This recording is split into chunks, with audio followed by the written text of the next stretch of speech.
На странице 65 будем читать диалоги и стихотворения про весну. А для начала давайте составим разные вопросы с помощью вопросительных частиц. Их всего два – «мы» и «ме».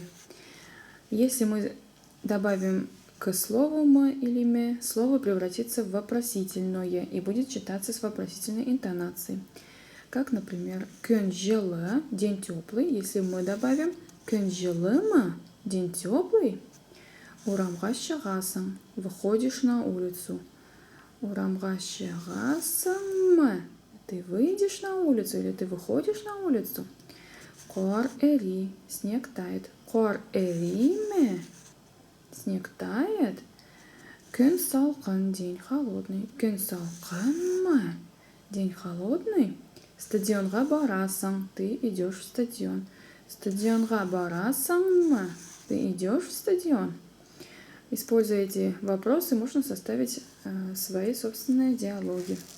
Дальше смотрим стихотворение Фатыха Карима «Яз жиде». Сначала прочитаем, переведем, а потом споем, потому что данную песенку очень любят маленькие детки, и она легко запоминается.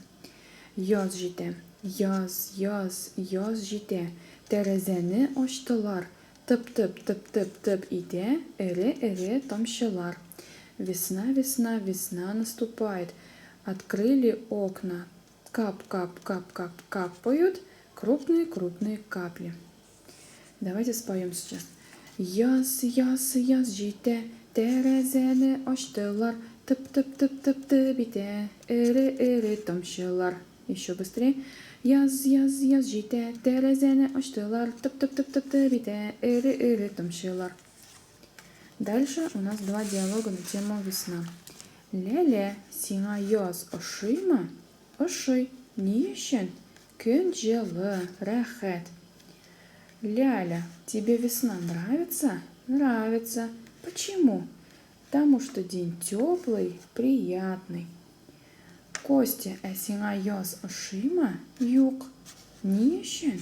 Пычрак. Костя, а тебе весна нравится? Нет. Почему? Грязно.